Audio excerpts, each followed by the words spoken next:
moi, l'histoire du capital que j'essaye de raconter dans ce livre est vraiment une histoire multidimensionnelle, faite de rapports de force, qui dépend vraiment de chaque catégorie d'actifs. C'est-à-dire que je veux vraiment insister sur le fait, et j'essaye de le montrer dans le livre, que l'histoire du capital immobilier n'est pas l'histoire du capital professionnel, n'est pas l'histoire des placements financiers internationaux, n'est pas l'histoire de la dette publique, n'est pas l'histoire de la terre, n'est pas l'histoire du capital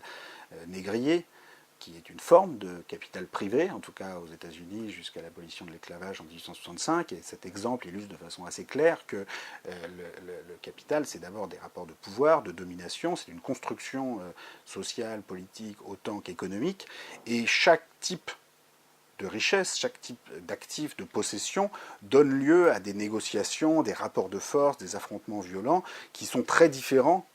suivant les types d'actifs que l'on considère. En particulier, j'essaye dans le livre de montrer l'importance des crises inflationnistes autour de la dette publique, j'essaye de montrer l'importance des actifs financiers internationaux, des placements internationaux, avec la France et le Royaume-Uni possédant une bonne partie du reste du monde dans le cadre de rapports de domination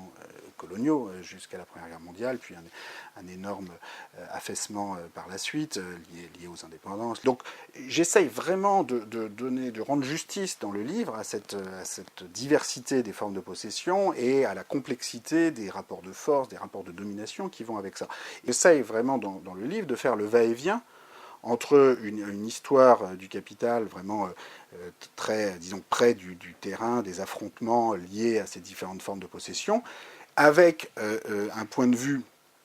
qui soit plus macroéconomique, lié à la structure d'ensemble de ce qu'il y a à posséder dans une société donnée. Mais je pense que ce va-et-vient est absolument nécessaire et vraiment les modèles théoriques, et en particulier ce modèle où vous additionnez toutes ces formes de capital en une seule catégorie, un grand cas homogène comme aiment le faire les économistes, ça joue dans mon livre un rôle beaucoup plus limité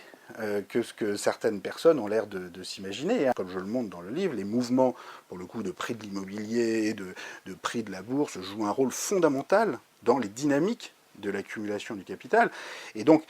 voilà, il faut avoir une vision très, très critique et très de la théorie, l'utiliser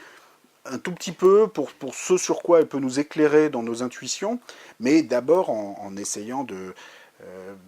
d'avoir cette approche, disons, très ouverte méthodologiquement, d'abord de cette réalité des fortunes, du capital, des inégalités.